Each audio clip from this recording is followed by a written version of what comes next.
Good morning, good afternoon, or good evening, wherever you are in the parts of the world. My name is Raymond, aka Array of Sunshine 21. Welcome to another edition of Array of Sunshine, bringing positive stories to light. And Michael Joseph Murray's in here. Hello, sir. How you doing? Welcome to the show. So good to see you. Cup of Joe's in here. Hey, man, how you doing? Happy holidays to you too. Thank you so much for being here tonight. Um, I thought tonight, I decided usually on this time slot, the mental health hour will be on this time slot. But Tim and Gemma decided to take the holiday week off, which I don't blame them. It's been a crazy, crazy, crazy week for the holidays, especially for me and everyone else. So I kind of don't blame them um, on that part. So I just decided, you know what? I'm just gonna, um, go ahead and do just an hour show, just with positive stories. It's not. I did not pick the stories out, so we're literally going to go on the site and just pick some random stories out for an hour and just read them. For anybody that wants to come in and just hear some positive stories. Um, the year is winding down, and I decided I want to get a couple episodes in before the year winds out, as we are in a hectic holiday season. Almost four more days. 4 more days till Christmas. So hopefully you guys have your gifts um, set, or if you're a last minute shopper trying to get your gifts and all of that wrapped and anything else that you got to do. So hopefully the holidays will be a little bit less stressful. Hopefully, um, but after this, we can all just breathe a sigh of relief, right? Yeah, yeah, Joe. It does sound great. I'm just gonna pick random stories tonight. I, j- I was like, I'm not gonna do pick out any stories. We're just gonna look on the site and anything we see interesting that I should read, we will do that for 1 hour. So this is gonna be very very interesting and fun as well. Um, to do this show because I have never done this before, and we'll see how many stories we can get done in 1 hour. All right. Let me go set my timer first of all, and before while I'm doing that, um, this month I'm sponsoring St. Jude um, for uh, for their charity for this month. So if you're interested, um, don't have to do it. There's a donate to charity button there. A little less than $1 if you want to donate. Just go ahead and click it. Um, and it will go directly to St. Jude's. Also, any bits or subs that I get or resubs that I get for this month will all go to St. Jude's as well. Personally, to me, will go to St. Jude's. So this month is all St. Jude's here on Array of Sunshine. So, and if you do donate, thank you so much for doing that as well. All right, so I got my handy dandy timer ready, and we're gonna put it on 1 hour. And this is gonna be fun. Let's see what we do. So here we go. We got 1 hour, and once I go ahead and hit start, we're gonna go ahead and get right to the stories. I don't know what this bottom one means, the 10 minutes, but um, we're gonna do 1 hour of straight stories. See how much we could get done. I've been away for a couple weeks, so we got some good amount of stories to get to um, for the past couple weeks. So if you guys are ready, make sure to auto host also as well to your channel, share out to your social medias, and we're gonna get right to it. So let's go ahead and go to our website, shall we? And I'm gonna go ahead and put myself down the bottom here, and we got some good stories ahead for this week. I'm on page number 4, so that tells you how many stories I got to go through here in 1 hour. So here we go. The 1 hour clock starts right now. And there you can see it going down. So we got 1 hour. All right. So let's go ahead and get started, guys. You know what? The first one I'm going to pick is little gingerbread here. And let's see here. See if it will click first of all. Hello. We got 1 hour. But the title says half of people say holiday season should last longer, with 74% saying holiday prepping puts them in a good mood. Okay, there we go. I said, while we're not loading, here we go. So we're gonna go ahead and get started again. These are just random stories. I did not pick these in advance. This is just going straight through the stories. So, and I will bookmark these stories as well to put on the Discord at the end of the show for anything that I have read. All right. So Already read the title, and this is from the Good News Network for December 4th of 2022. So if you guys are ready, let's go ahead and get started. Again, half of people say the holiday season should last longer, with 74% saying holiday prepping puts them in a good mood. So let's go ahead and get started with story number one of we don't know how many for tonight's special 1 hour edition of A Ray of Sunshine. All right, let's get going. Half of Americans said there's not enough time in the holiday season to do everything they want to do, according to a new poll, but it all puts them in a good mood. The survey asked 2,000 adults about how they spend time during the holiday season and found that 52% tried to fit in as many festive activities as possible. This may be why half of Americans wish the holiday season lasted longer than it actually does, 54%. While most of these respondents said up to 2 more weeks would suffice, 59%, 4 in 10 wouldn't mind if the holidays went on even longer. Conducted by one poll on behalf of Dutch Brothers Coffee, 74% of those surveyed reported that prepping for the holiday season puts them in a good mood, with the third claiming that they are the most festive person they know. Continuing on, here we go. Some respondents shared their unique holiday traditions, such as wearing costumes on Christmas morning, hiding a pickle ornament on the tree, and whoever finds it gets a special extra gift. That's kind of neat there. And putting a candle in a scoop of ice cream, and whoever's candle burns the longest opens the first present. Those are kind of interesting stuff there. Pickle ornament and putting a candle on an ice cream. It's kind of interesting. Continuing on with the story. One respondent said their family eats pizza on Christmas Eve. Another has a group of friends that get together to create a holiday craft that they use as a gift for someone less fortunate. But even with those unique traditions, the results found that Americans haven't abandoned the classics like eating and drinking their favorite holiday treats, 72%, watching classic holiday movies, 65%, decorating the home, 61%, or baking for loved ones, 53%. On average, people invest about 30 hours of work into holiday chores like planning or wrapping presents. From last minute shopping to wrapping presents, the holidays can be a lot to keep up with, leaving 40% struggling to keep themselves energized during the season. Whether you love the bustle of the busy holiday season or not, let your holiday season be a time to enjoy yourself and appreciate the festive surroundings. So, very interesting poll there. Everybody, of course, in a festive holiday season and the unique traditions um, that these families have. Again, I've never heard of the pickle ornament. I have never heard of the candle on the ice cream. So very interesting stuff. Um, very interesting stuff to see um, everybody do on a holiday tradition. So um, good stuff there. A good poll. And again, our first story of I don't know how many for tonight for this hour.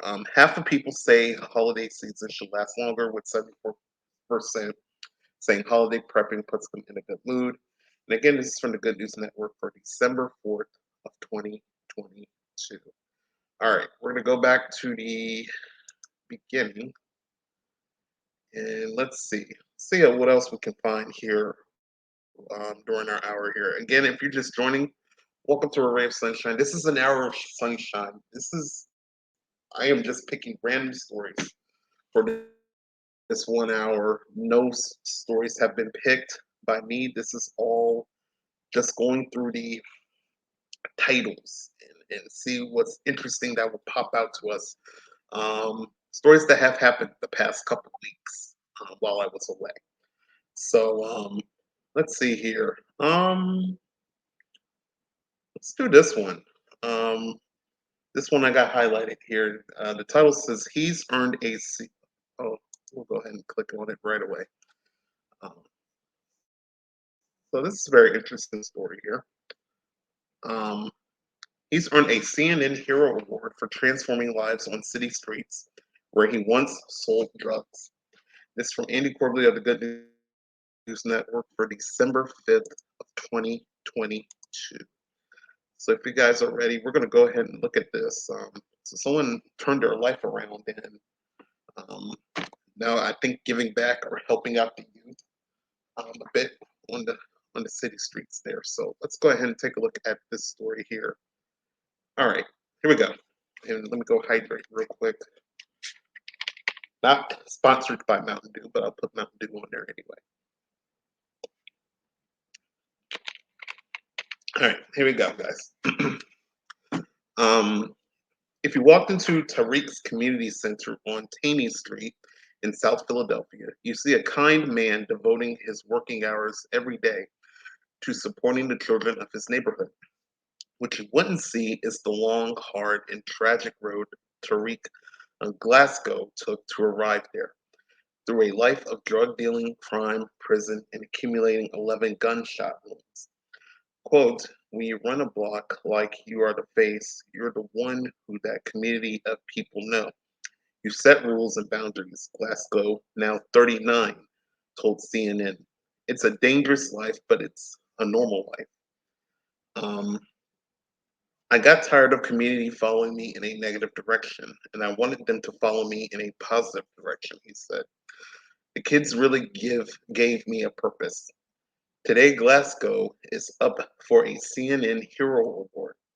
He runs the community center out of a building he used to use for drug dealing, and which now gives children a safe place to enjoy summer camps, after-school activities, or just play and get away from the violence and despair that has become all too common in the area. He coaches a flag football team, a girls' dance squad, and runs the Young Chances Foundation to create safe programming for urban youths and low resource families to grow and thrive. He recently renovated a vacant lot from an eyesore and known drug stash into a community vegetable garden. Continuing on with his story, his approach of activities and community roundtable engagement with police officers has had a radical effect on the well being of his neighborhood, with shooting rates dramatically falling within the 17th Police District, even while increasing elsewhere in the city. Glasgow doesn't stop at youth, however. He also helps connect people with addiction therapy, rental assistance, GED classes, and mental health counseling. Quote, it helps reduce poverty, stress, trauma, and when your quality of life is up, the crime goes down, said Glasgow. I try to bring people to the table to take them off the menu. They accept me because I don't point the finger at them. I look at them and see me. I'm one of them. So, and that's the end of the story there.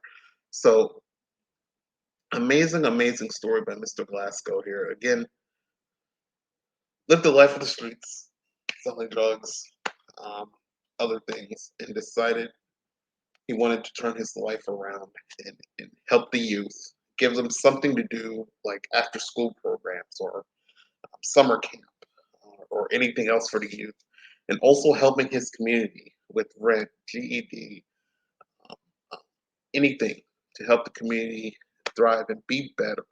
And as you saw there, he is kind of is making a difference there with the community there, and even violence has gone down in his district.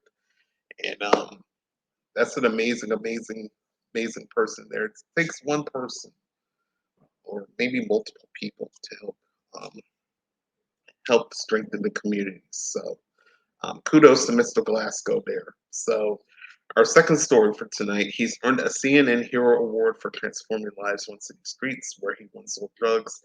And this is from Andy Corbley of the Good News Network for December 5th of 2022. And as we continue on, and let's continue on to our, if we get any more stories here. So best there's a parrot story and there's a island story, but I think we're going to move on. Let's go on to another story. Let's go to page 3. So we're going from back to forward here. So I kind of like to keep them in order somewhat. Oh, I saw this one. I have to see this one. A man returns a library book he needed for fixing an old Mercedes 47 years overdue with an apology letter. This is a good story to read it there. Returning a book from 47 years ago. Ain't that something? So a man returns the library book he needed for fixing an old Mercedes 47 years overdue with an apology letter. And this is from Andy Corbett of the Good News Network for December 6th of 2022. I was scrolling through some of these pages, and I said, this one I have to bring on. Um, Imagine the bills racking up on that one if he had any bills to rack up for that. So um, let's go ahead and take a look at the story. Hold on, computer. Computer's a little freezy here, so I do. Oh, I'm still doing good on the screen. So maybe we'll. Okay, here we go. Nice little ads like to pop up for some reason. All right, all right. So if you guys are ready, let's go ahead and get started with story number 3. And before that, let me check comments real quick because I've just been on a roll that I haven't checked any comments in. Thank you, Cup of Joe. Cup of Joe with the emojis there. You know, one of the stories is set nice. So um, really do appreciate it. All right, so let's go ahead and get started with the overdue library book here. 47 years ago, a Minnesota man walked into his local library and took out a book that subsequently got lost during a move. Now, nearly half a century later, he returned the book with an apology letter and a donation to cover the cost of a new book. He returned it anonymously and over the mail wisely, as local news WREG Memphis described it, thereby avoiding the disapproving glare of any librarians at the front desk. The book was Chilton's Foreign Car Repair Manual and was checked out in 1975 from Lake Elmo location of the Washington County Library, and it included the following explanation. Here we go. Here's the explanation. In the mid 1970s, I was living in Lake Elmo and was working on an old Mercedes Benz. I took out this book for reference. A few months later, I moved, and apparently the book got packed up in the move. 47 years later, I found it in a trunk with other interesting things from the 70s. It's a little overdue, but I thought you might want it back, the borrower wrote. My apologies to anyone in Lake Elmo who was working on an old Benz in the last 47 years. I probably can't afford the overdue charge, but I will send you enough for a new book. Um, the librarians contacted were just happy to have the book back and seemed charmed enough by the gesture. They wrote on the library Facebook page that they no longer charge daily late fees, but only flat replacement fees if the book was lost or damaged.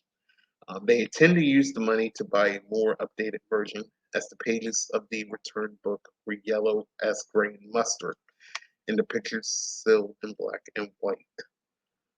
And this is the library's Facebook page there. And they wrote, Lake Elmo Library recently received a package with an overdue book from the 1970s. It came with a thoughtful letter and a donation to purchase a replacement title. The writer was also concerned about any overdue fees, but since we don't charge those, it's no problem. We're just glad to have the book back. That's amazing. 47 years. 47 years, and now the library gets the book back after he was trying to repair an old Mercedes Benz. So imagine that a library getting a book and then a letter is like, "Hey, I'm sorry, 47 years, and the book accidentally got packed with my stuff when I moved." So at least he was a kind gentleman to say, "Hey, it was my mistake." And although I couldn't pay for the book, I could try to get a new book for you guys. So, um, so very nice gesture that that this guy did in returning the book 47 years later. So, story number three: man returns library book he needed for fixing the old Mercedes. 47 years overdue with an apology letter. This is from Andy Corbley of the Good News Network for December 6th of 2022. And let me bookmark that. So it'll be on the Discord page. All right, guys, we got 43 minutes. I'm kind of surprised we got 43 minutes left. I thought an hour will go by fast. Really, it does not. So we're rolling along with the stories here.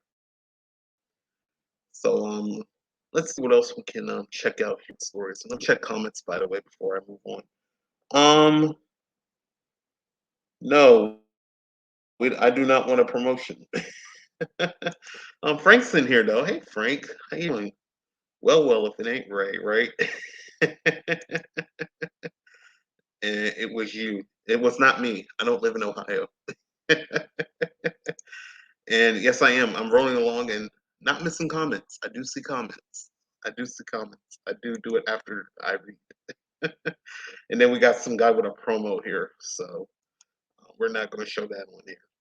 Let's see. So we got some nature stories as well, and and even some 3D printed violins. So this little area here, um, it's good. Frank is doing a whole bunch of stuff, and I'm on a clock. So I'm going to get through one story, and we'll see if I can do those stuff within the hour here. Um, ooh, so gonna be. Let's check out the solar car. Why not? We're in a future here. All these cars. This car does look a little bit weird, but let's check out this solar car here, and I will get to your stretches and your posture check and what else that breaks then. Uh, I have an eye infection, so I can't stay too long. Oh, really? Oh, I'm sorry, man. The light hurts me. All right. For you, I'll go ahead and do it now. So you did a hydrate, a posture check, and a stretch. I hope you feel better, man. Hope you feel better. So we're gonna do a hydrate.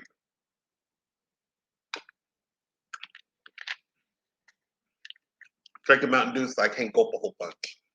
And we'll do a stretch. Hope y'all can see me. All right.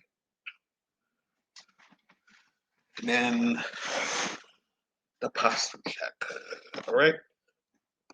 All right. Thanks, Frank. And I hope you feel better, man. So hope you feel better. And the lights hurt me. And yeah, he's on that. So send some prayers to Frank. Frank's a good guy, one of my mods. Um, he's a good guy. And hopefully he feels better. Hopefully the eye feels better, man. Hopefully the eye feels better. But if you can't watch me on screen, just you can listen. You can listen to the story with me. So the beauty of the show is, hey, if you can't see me on screen, um, at least hey, there's audio, so you can hear me uh, tell the story. So, um, but yeah, feel better, man. All right, so we're gonna bookmark this. Let's take a look at this. World's first solar car goes into production. A four-passenger EV that can run on the sun. And this is from the Good News Network for December 7th of 2022. It's the back looks weird, but anyway, let's go ahead and check this story out. If you guys are ready, let's go ahead and get started. Frank is going to listen. So here we go. The world's first solar car has begun production. A 4 to 5 passenger EV that hails a new chapter in automotive history. The Dutch company Lightyear officially commenced assembly of its first vehicle, aptly titled Lightyear Zero, becoming the first automotive firm to manufacture an electric vehicle that generates a realistic amount of charge via sunlight. taking advantage of as much body space as possible with their 5 curved solar arrays totaling 53 square feet. The Lightyear Zero, formerly its Lightyear One, charges wherever there is daylight, whether parked or on the move. Lightyear claims the model can yield up to 40 miles of free range per day from the sun alone, explaining with with an infinite power source like that on its roof, Lightyear Zero can drive for months without charging. Um, Non-solar charging can be achieved by plugging into a regular home socket, which will offer over 186 miles of range overnight, or 300 kilometers. Quote, after 6 years of developing its own technologies, Lightyear has surpassed one of the most challenging phases for new automotive companies, entering the market with novel technology, said um, the company in a statement.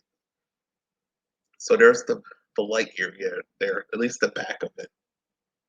Um, the back of it. It looks weird though, but anything that it's not gas and it saves money. Hey, we're in that new age, right? Continuing on, at the Valmet Automotive facility in Finland, the firm plans to produce one of the cars every week, priced at around $255,000 or 216,000 pounds, with plans to scale up production in the first quarter of 2023 to help wealthy city drivers decarbonize. $255,000 car right here. Um, if in the next 10 to 20 years solar panels can become greater producers of energy, electric cars will finally circumvent the criticism that just because a car uses electricity and not fossil fuels doesn't mean it's any better for the environment since most electricity is generated through fossil fuels. Quote, we have hit many milestones in recent years, from majority funding achievements to great partnerships, said Lex Hofsloot, CEO and co-founder of Lightyear. However, today is the most significant and probably the most challenging milestone we have reached so far. So, and there's Lightyear again, the whole car now, the whole Lightyear car there. Now the front doesn't look too bad. It's just the back is a little bit weird, but the front doesn't look too bad. It looks like a regular front. Um, Continuing on, starting production of Lightyear Zero, the first solar car, brings us a step closer, a big step closer to our mission of clean mobility for everyone, everywhere. We may be the first to achieve this, but I certainly hope we aren't the last. So let's go ahead and take a look at the video of Lightyear Zero here. So let's go ahead and take a look. Here we go. We're here at Valmet Automotive in Finland because we're running production. What startup production means for Lightyear is two very things. One, we move from prototypes to customer cars. We move to production. We become a real automotive player.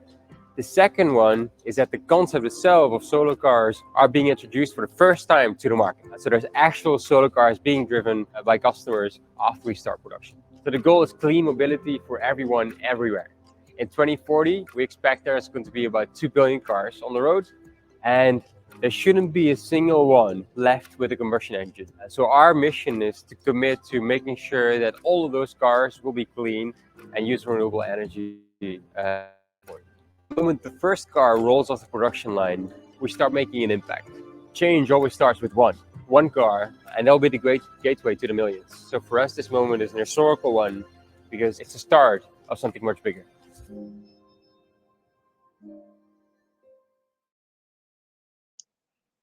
So there's a little bit of info there of Lightyear Zero, and honestly, this is the first time. I'm not mistaken. I don't know if there's any other cars that I've heard a car that uses solar panels or solar sun energy.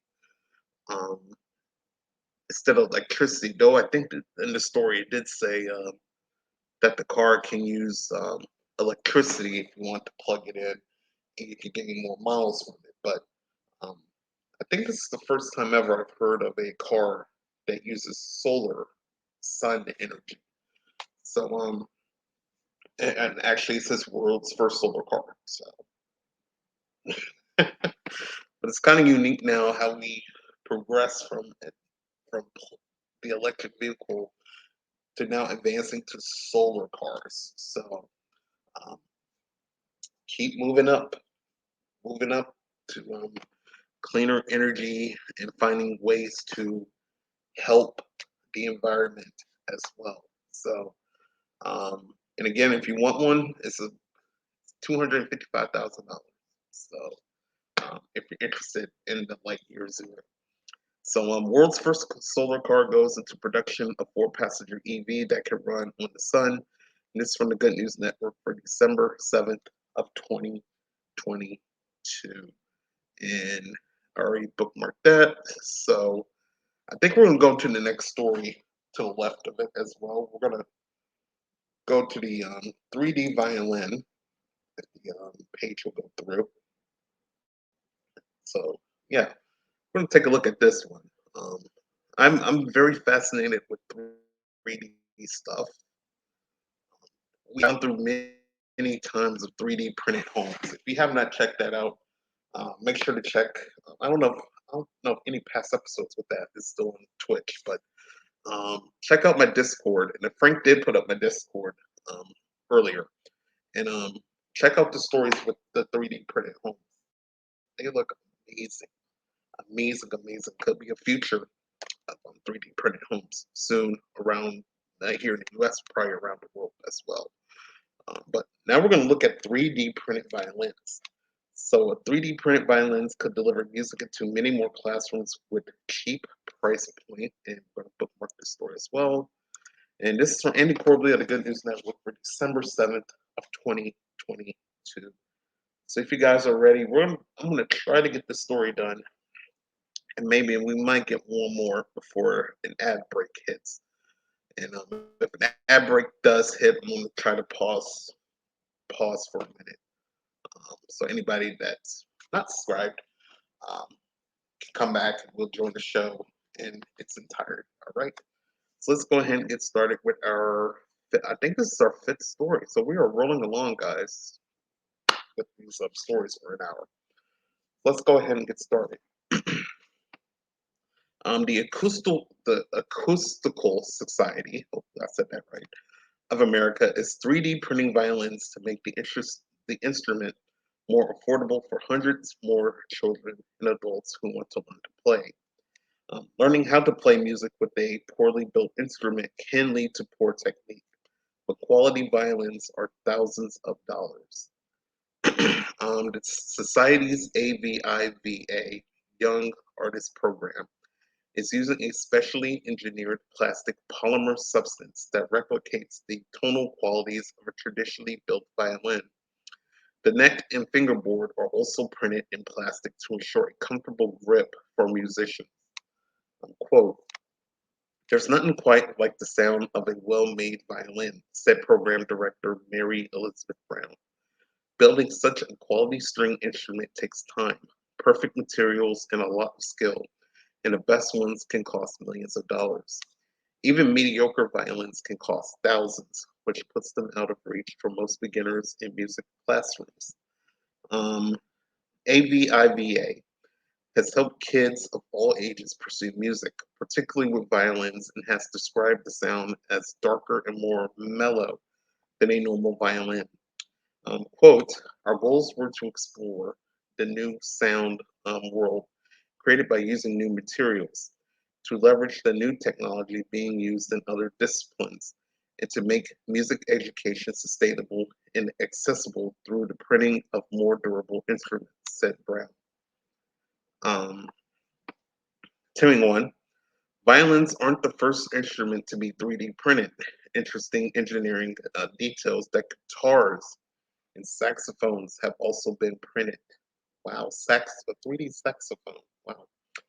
For anyone looking to be notified when the AVIVA Young Artist Program is in their area and printed violins are available, they can join the program's mailing list, in which this article again will be on my Discord page if anyone is interested. But 3D printed violins, there you see the picture right there. Very interesting. And again, a lot of things are being 3D printed violins. Actually saw in the story guitars, uh, saxophones, homes, um, probably cars. I'm pretty sure there's a 3D printed car. And many stuff. This whole 3D printing stuff. I'm very fascinated with what 3D stuff can do, and also can save money for many people. Um, so music is now one of the recent of the 3D printing scheme. So again, 3D printed violins can deliver music to many more classrooms with cheap price point. This from Andy Corbly of the Good News Network for December 7th of 2022. As I'm trying to roll along here, we got 27 minutes and 50 seconds left. So, and we're doing good actually. We are doing very good right now. And let's see. Oh, this is a good one that I'm about to see here. Let's check up more. Because I kind of want to get to also getting some recent stories as well, as much as we can. All right. So actually, I see a couple left on this page. So, and I'm going to see if I can get this story out in 5 minutes here, depending on how long we're here. So, overdose prevention vending machine has stopped hundreds of deaths from fentanyl in Cincinnati. And this from Indico really of the Good News Network for December 8th of 2022. This is kind of some good news as well. Having protection to stop drug overdoses and all that. So it's kind of a good story at least here. So let's go ahead and take a look at story number 6. This is story number 6. Wow, we are rolling through. All right. So here we go. All right. Wanting to see if a simple idea could help a huge problem, a Cincinnati health center filled a vending machine with overdose prevention equipment and asked the university to record its uses. From February to November in 2021, a call center registered 637 anonymous people for the program, giving them an access code to the vending machine, which then distributed 3,360 next Nalex. Oh, see, I'm gonna get one of these hard words when I don't pick the story. Um, Nalox 1. I'm gonna say Nalox 1. Nalox 1. Probably when I get anyway. Doses in 10,155 fentanyl test strips. Located in Hamilton County, Ohio, the machine is credited for a reduction in drug overdose deaths as well as HIV incidents, and is still operating at the Caracol HIV/AIDS Treatment Center. The University of Cincinnati scientist studying its effects, Daniel Arundit, described the method as harm reduction, which acknowledges that some people always have used drugs and probably always will, even if they are potentially lethal in large doses. Harm reduction, as the University of Cincinnati press release describes, is a paradigm that does not support or enable drug use, but instead aims to um, empathetically meet people where they are in the course of their drug use and help empower them to take steps which minimize the potential hazards associated with its use. To this end, program participants were able to visit the vending machine 24/7, away from prying eyes and judgmental glances. Um, Nalox 1 is a drug that can counteract opioid overdoses, and the test strips can test drugs like heroin that can potentially contain fentanyl. The machine also has safer injection kits tourniquets, and bandages. The machine was first conceived, put together, and operated by Caracol, an HIV/AIDS service organization in Cincinnati, with the help of their nonprofit partner Interact for Health. Quote, if you are interested in stopping, we're here to help, said Arendot. But if not, we aren't going to turn you away and refuse to help. We're going to work with you and help you take steps that will help keep you safe. Um, let's see, continuing on. Oops. Some of the results are extremely encouraging. At the time this study was published, clients reported 288 overdoses were reversed with Naxalone, a number which almost reached 1,000 by the time of writing. More than two-thirds of those who re-enrolled after their first enrollment detected fentanyl present in the drugs they were consuming. Quote, you would never tell someone who has wildly uncontrolled diabetes to get their blood sugar in check before we will help them or give them insulin, Arendot said. So it is critical to recognize that substance use is not a moral failing, and it's not this thing that should be stigmatized. Instead, we can acknowledge the drug use is becoming increasingly risky, and we can use that recognition to help spur the development of new, innovative methods of providing people with the care, services, and support that they need, no strings attached. Continuing on, these sorts of vending machines have some data of their use in Europe that show they do help. And Arendot's data is the first research done in America, despite such machines being located in Las Vegas and Puerto Rico. And I guess I'll read the editor's note here. This story has been altered to correctly reflect Caracol's inception and leadership of the project, and that the machine is still where it was found during the study period. All right, so they want to clear that up. So we're gonna have an ad coming up soon, but let's see if I can get Myrna. Hey, Myrna, how you doing? Um, but this is very interesting. Just to see a vending machine to help out um, to clear away drugs and help reduce people stop taking drugs, and to see this machine, a credible machine to help those people out to prevent um, deaths from fentanyl and all that stuff is amazing. So kudos to the city of Cincinnati there. And again, overdose prevention vending machine has stopped hundreds of deaths from fentanyl in Cincinnati. And this and the Corbly of the Good News Network for December 8th of 2022. Now there is an ad in progress right now. So while we look at the ads, well, some people they're not subscribing, they are looking at the ads. We're gonna go ahead and get to this last story of the of this page that I want to get to, and then I think after that we got 20 minutes. I see a tiny screen there. Got 20 minutes left, so we're gonna try to get to some newer stories. But I'm amazed. I'm rolling through these stories this fast here.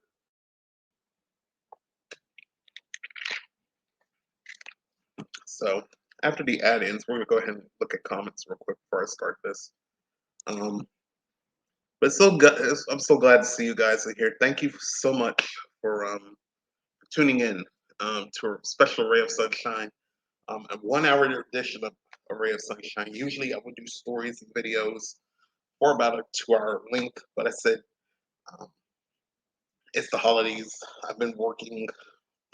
I've just been working, and I said, although I have been a little bit up and down with the show this month, I said I should come on and at least do an hour of show for you guys. And coming up at the end of the show, hopefully it will stick around as I will give you what our final show will be for the year 2022. So hopefully you guys will stick around. Ads are over.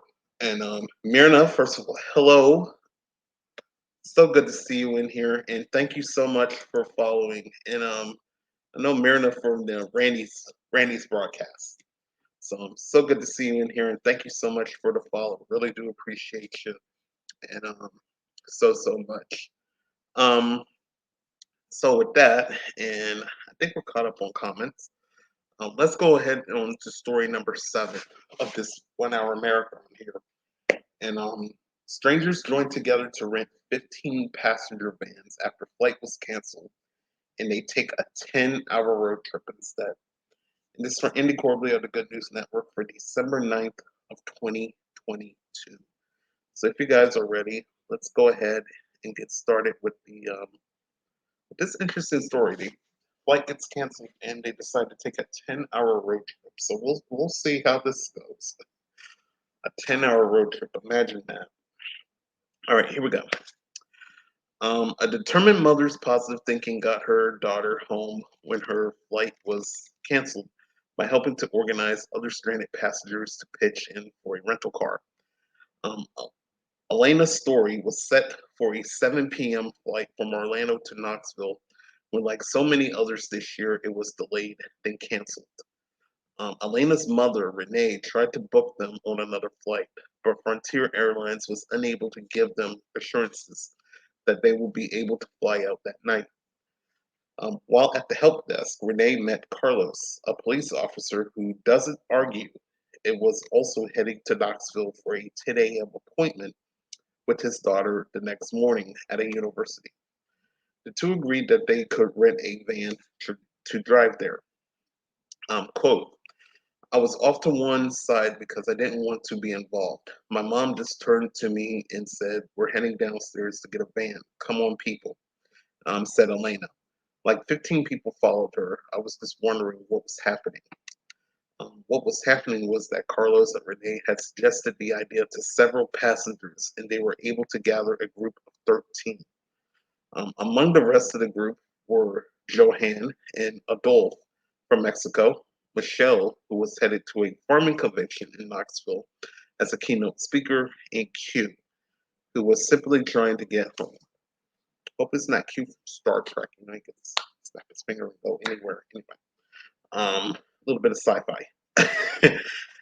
Continuing on, what started as a journey to convenience ended after 650 miles, paced over 10 hours with some brand new friendships.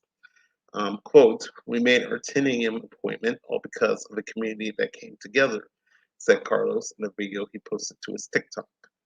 Seth, another traveler, added that he tried to nap a good bit, but I like to think that I was good moral support to Carlos, the driver, so I'm going to go with that.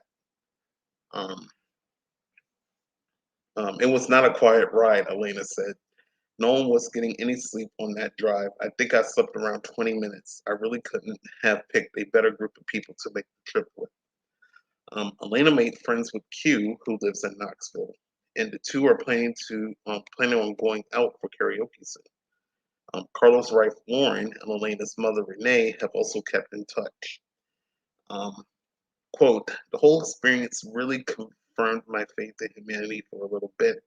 In the States right now, we're going through a period of division, so it was nice to see.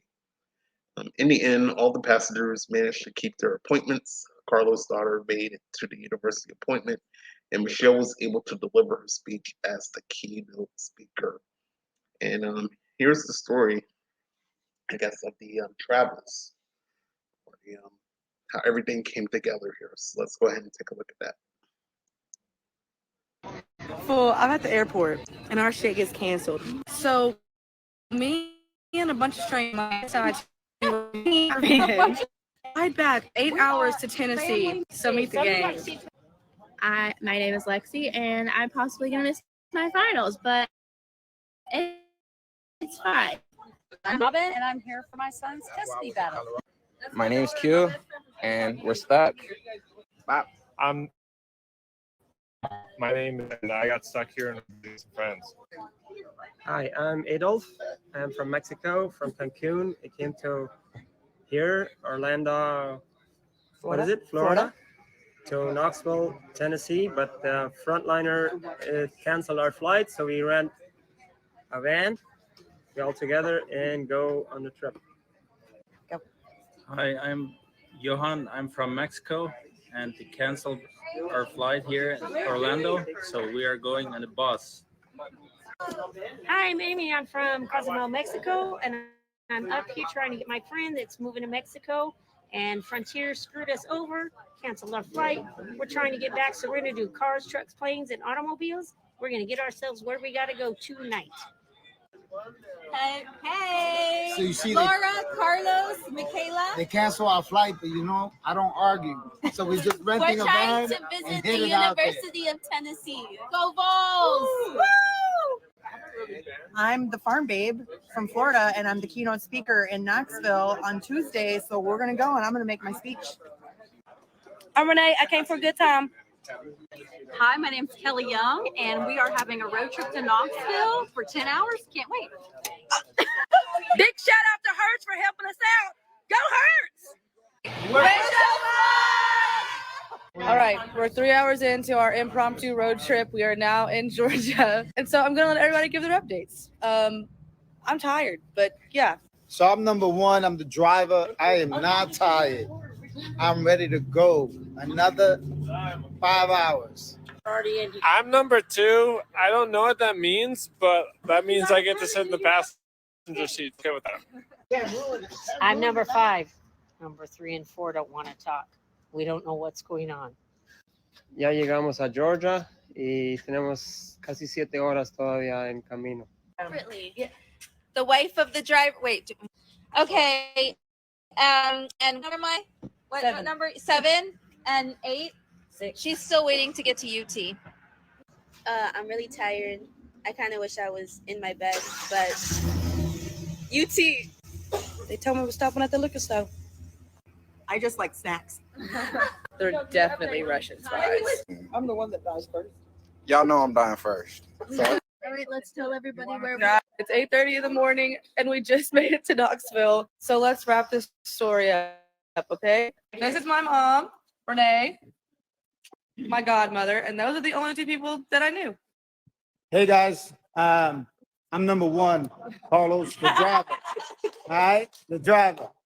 But I'm really grateful to all these guys right here because my baby girl had a heart set out to make this appointment for the University of Tennessee, and she was disappointed.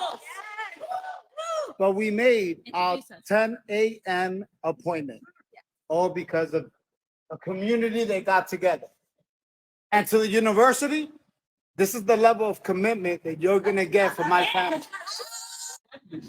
I'm Michelle, the Farm Babe, lucky number 13, and I learned that the kidnappers, the what is it, Mexican, German, Russian spies are going to the same conference as me. And because we road tripped, I'm not going to miss the keynote. This is number checking in, and honestly, I tried to nap a good bit of that, but I'd like to think that I was good moral support for Carlos. So we're gonna go with that.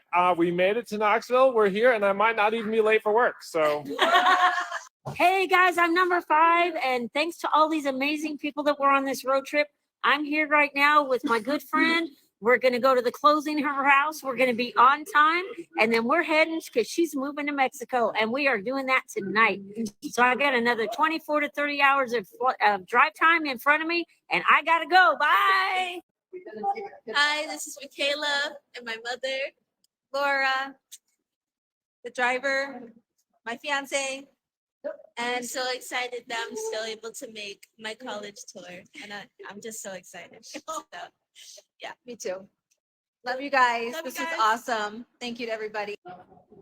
Yes, good morning. And we say have a safe trip here, but sorry, I know in English. I'm not German. Goda Maria. Vi sa inte gott för att vi känner vad he is on. Yeah, vi sa alla tog med as a friend, but he come. We thank God for the trip. Gang, Renee made it to Knoxville without the liquor store and made it with somebody that can't hold a pisser for longer than 5 minutes and stop him. Don't get in a car with strangers if you can't hold it. Bam! Oh, that was a good video. Kind of enjoyed that one. But that's amazing. Their flight gets canceled, and a group of strangers a group of strangers just came together and said, you know what, we're all going to be in this van, and we all got one destination to get to. And said a group of 13, but it seemed like it was more than, well, I don't know. Someone did say a lucky number 13. So um, kind of interesting, just to see that story and how strangers just become friends. And like the story says, America here, we're in a little bit of a division, but it takes a group of people and have fun and all of that in order to have a good time. And he safely made it to Knoxville, and everybody's on time to all their destinations and all of that. So very incredible story here by these good groups of folks here. And like I said, just takes a little bit of bondage to know certain people, and now they have a lifelong friendships now because of that trip. So amazing stuff there. So strangers joined together to rent 15-passenger van after flight was canceled, take a 10-hour road trip instead. And this is from Andy Corbally of the Good News Network for December 9th of 2022. All right. So now we have 7 minutes and 57, 7 minutes and 50 seconds left on positive stories here. And we amazingly got through a lot of stories tonight. Let me see. Did I? Oh, I didn't save it. Hold on. Let me go back. We'll go back to that story. I didn't save it. Definitely one of the best of night so far. And there we go. We'll bookmark that. And then we're going to go back. And we're going to get to our current stories. Well, I got 7 minutes left. So we're going to jump straight to the first page. And we're going to read some newer stories. Let's see if I can muster out 2 newer stories that I see interesting. Ooh. So we're just going to go straight down the page here.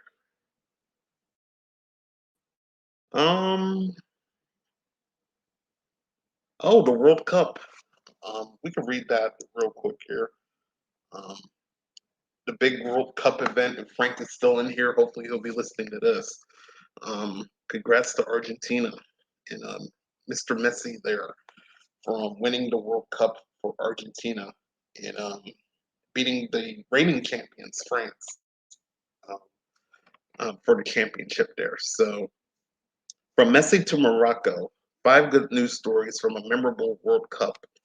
And this is for Andy Corbally of the Good News Network for December 20th of 2022. So if you guys are ready, let's go ahead and see if we can muster out 2 more stories in about 6 minutes, depending on how long this story is. So let's go ahead and take a look. From Messi's twilight triumph to bountiful showings of hospitality by the Qatari people, there was plenty to smile about during this year's World Cup. As the curtain came down on the 2022 FIFA World Cup in Qatar, most fans of the sport will immediately look forward to enjoying the return of the domestic leagues, which the tournament's December placement interrupted.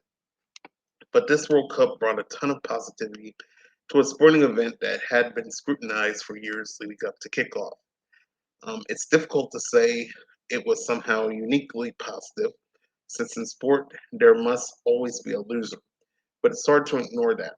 All politics aside, there were moments of progress, of real life script writing, and of humanity that make such a statement at conceiving argument. So there we go there with the picture. And let's take a look. Number 1, Messi emerges from Maradona's shadow. For the man who spent for the man who most people are happy enough to designate as the greatest to ever play the sport, the 2022 World Cup was a crowning achievement on the most legendary of careers. As with all sportsmen, it seemed the 35-year-old Lionel Messi will finish his career with a knock on him that he never won a major trophy with Argentina. The legendary Argentinian forward Diego Maradona took his nation to the World Cup glory in 1986 and has carried a greater consideration in some ways to Messi. There is now no easy argument to make that Messi isn't the greatest of all time, not least because he didn't merely play in a team that won the World Cup. He shined from the first match to the last, becoming the first player to score in a group stage match, round of 16, quarterfinal, semifinal, and final. He netted his penalty in both shootouts Argentina played in and scored 2 goals in the thrilling 3-3 final against France. He scored 8 goals this tournament. It was telling that when Gonzalo Montiel stroked home the penalty, which won Argentina the cup, the left back celebrated along with the goalkeeper. Every other player had jumped atop Lionel Messi. And they will show some highlights here, but we're going to move on to the stories. We're going to just go to the stories here. Number 2, the Atlas Lions become African heroes. For the first time in history, an African team made it to the semifinals of the World Cup. Lead forward by standout performances from fullback Ashraf Hakimi, goalkeeper Usain Bono, and midfielder Sofiane Amrabat. Finishing first in a group that contained previous World Cup finalists Croatia and highly ranked Belgium, beating the latter 2-0. Morocco then eliminated Spain on penalties in the knockout round of 16 before beating Cristiano Ronaldo in Portugal 1-0 to reach the semifinals. They would be defeated by a 2-0 scoreline against France. Morocco had more foreign-born players in their squad than any other team, with 14 of the 15 choosing to play for Morocco rather than various other nations such as France, Germany, or Spain. Pinch me, I dreaming, Morocco goalkeeper Yassine Bono said. Morocco is ready to face anyone in the world. We have changed the mentality of the generation coming after us. They'll know Moroccan players can create miracles. So that's another highlight there that we'll get to. All right. So 3, the rise of the world game. Remaining on the topic of Africa, it was the most successful tournament for the continent, with 5 African teams all winning at least one group stage match, 2 emerging from the groups into the knockout rounds, a joint record, and a team making it to the semifinals for the first time ever. Furthermore, it was the first time ever that all 5 African teams were led by coaches born and raised in the same country as the squad. In other words, Africa trusted its own and paid off. It really did. The African nation did a real good job. The World Cup there. Huge strides were made in Asian football as well. Despite the elimination of Qatar, Iran, and Saudi Arabia in the group stage, 3 teams, South Korea, Japan, and Australia, made it into the round of 16 for the first time in the tournament's history. Japan finished first in their group, which contained Euro giants Germany and Spain. Australia finished second in their group, beating both Denmark, who were hopeful of a deep tournament run after a strong showing in the last Euro Championships, and Tunisia. South Korea needed a win or draw against Portugal in the final group match to advance, which they got at 2-1. With Japan came from behind to beat Germany 2-1. Jose Mourinho said it was not a big surprise. Quote, I think at this moment in European football, there is a big focus on the individual, a big focus on egos. I have never coached Japanese players, but I've coached Asian players, he said, perhaps candidly. In my case, I was lucky because I've coached the best Asian player, Sung Hui-min, and I understand that the mentality is really special. And there's our 1 hour. So this will be our last story. So, all right. So number 4. Is this the person? So this is our next person we're going to talk about here in the picture here. And her name is Stephanie Frappart, Perfectly Normal Match. Stephanie Frappart, Nuzia Back, and Karen Diaz made history as the first all-female officiating team for a men's association football match, and everything was completely normal. It's not particularly surprising. Frat Part is very experienced, and like all great referees, is a bit cold and hard. Quote, the Men's World Cup is the most important sporting competition in the world. I was the first referee in France and in Europe, so I know how to deal with it. Frappart, who also made history this year officiating a men's UEFA Champions League match, told reporters. While the fourth official was a man, the video assistant offside ref was a woman as well. It's noteworthy this occurred before the eyes of a host nation where the de facto places in society of men and women are not necessarily equal. And number 5, the Qatari people. Qatar is a conservative nation, and restrictions on activities which infringe on religious customs were enforced. That didn't stop the average people from recognizing that as hosts of the biggest event in the world game, it was their responsibility to provide warmth and welcome to all. Early on in the tournament, videos were constantly surfacing on social media of locals helping visiting fans adjust or tie the traditional Qatari headdress called the shayla, which often made out of a national flag of the visitor's nation. The government told fans not to wear Arabic headdresses or robes.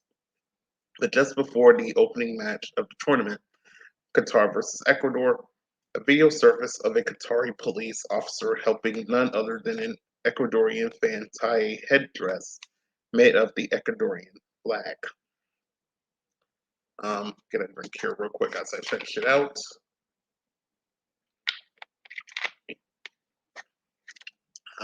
By all accounts, they were a credit to their nation and the sports international community. Understandably, Dora Frenchman will be rightfully excused from agreeing it was an excellent World Cup, but for neutrals, there were so many positives to take away from a sporting event which could have been crushed by negativity. And it was a good World Cup. I don't usually follow soccer that well, or football, they say it to other countries, but it was a very good tournament. And I feel like, hey, the right champion was crowned. And Argentina lost to Saudi Arabia in their first game.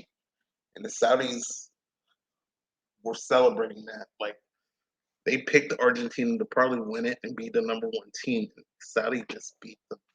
But Argentina found their way after that loss to come back and probably win the rest of the way. So that was a good match. A good finals, by the way. Argentina and France. That was a good final. So I feel like that FIFA World Cup tournament was perfect. And in my estimation, was kind of perfect and good. So great tournament, and the right champions crowned as well. So again, congrats to Argentina, and congrats to all the countries that made it to the that tournament as well and played their hearts out. Great tournament to at least end out the year of a great sports tournament at least. So from Messi to Morocco, 5 good news stories from a memorable World Cup. And this is from Andy Corbett of the Good News Network for December 20th of 2022. So I will go ahead and bring myself back on screen here. And so that's it. That's the 1 hour of stories. And we got through, I want to say 8. Did we get through 8? 6. Yeah, we got through 8 stories this evening. So that's very awesome. And all of the stories that I've read tonight will be on my Discord. So make sure to check out my Discord. And speaking of that, I can go through that real quick as our closers are coming up here. So our next broadcast will be on Christmas Eve, and this will be the last A Ray of Sunshine live broadcast until the new year. So make sure to tune in on the special Christmas episode of A Ray of Sunshine on Christmas Eve. It will be this Saturday night at 8 p.m. You heard it, Saturday night at 8 p.m. Eastern here on this Twitch channel. And make sure to stop by. We're gonna have we'll try to get some Christmas stories set up, and make sure we get into a festive mood before we celebrate Christmas. All right. So yes, this Saturday night will be the next Array of Sunshine broadcast. So please, tune in. And again, the Discord, like I said, hash. Make sure to put exclamation point Discord. There will be a link down below, and make sure to catch up on all the stories from previous shows, videos, chat in the chat room. Say some positive, encouraging words as well. All in the Discord. Again, exclamation point Discord as well. They were not on tonight. They took a Christmas week off, but I do want to give them a plug anyway. The Mental Health Hour with Tim and Gemma, Wednesday nights at 6 p.m. here on Twitch. So go follow Tim Conrad's channel, a great supporter of Array of Sunshine as well. And I think they'll be back for the New Year's. We'll see. It's kind of up and down with the holidays coming up, whether they'll do a show or not. So, stay tuned on their channel there. But they are on every Wednesday nights at 6 p.m. And again, they took the Christmas week off, so well deserved as well. However, one person's not taking off tonight is Jim. So join Catalyst, a special Christmas Catalyst tonight at 11 p.m. Eastern. Christmas Catalyst under the tree, and also this Jim's 1 year Twitch anniversary. So make sure to join him tonight. Send him some congratulations, and hopefully y'all will join the Catalyst before Christmas as well. And he also does Twitch Blitz Thursday nights after Thursday Night Football, which is the Jags and the Jets. That's kind of a very important game. So after that game, make sure to tune in Thursday night for Twitch Blitz and Saturday Night Trivia, which is on hiatus until the beginning of the new year. But he does some trivia as well on Saturday nights at 10 p.m. Eastern here on Twitch. And pretty much that's all I have for tonight. I want to thank you guys so much again. You are awesome. Thank you, Mirna. Thank you for the follow as well. Frank, hopefully your eye feels better. Thank you so much for watching. Cup of Joe was in here. Thank Joe so much. And Joseph Michael Murray. I love that name. Or Michael Joseph Murray. Michael Joseph Murray. I don't know why I said Joseph. Anyway, but Michael Joseph Murray was in here also, and I thank him so much. He's from the Mental Health Hour and other supporting broadcasts as well. Really appreciate his support as well. And for all the lurkers and everybody, thank y'all so much for watching as well. And yeah, I will see you guys on Christmas Eve. Until then, let's see if we can rate somebody real quick. Before I go, let's see who's on. Is there anybody that I know that is on,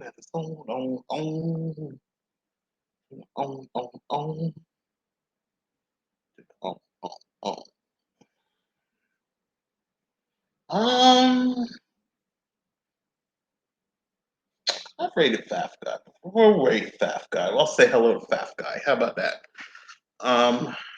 Make sure to say hello to Faf Guy. He's a very good guy. He's playing some Super Mario Brothers right now. So we'll give Faf Guy a rate here. Yeah, we'll go ahead and rate his channel. And say hello to Faf Guy, all right? So until then, guys, hopefully y'all guys have a great evening, a great Wednesday. And again, I will see you guys Saturday night for another edition of Array of Sunshine, a special Christmas episode, all right? So till then, be positive, be kind, and be safe out there, all right? Take care, and I'll see you guys Saturday night, all right? Take care, everybody. Bye-bye. Let's go say hello to Faf Guy.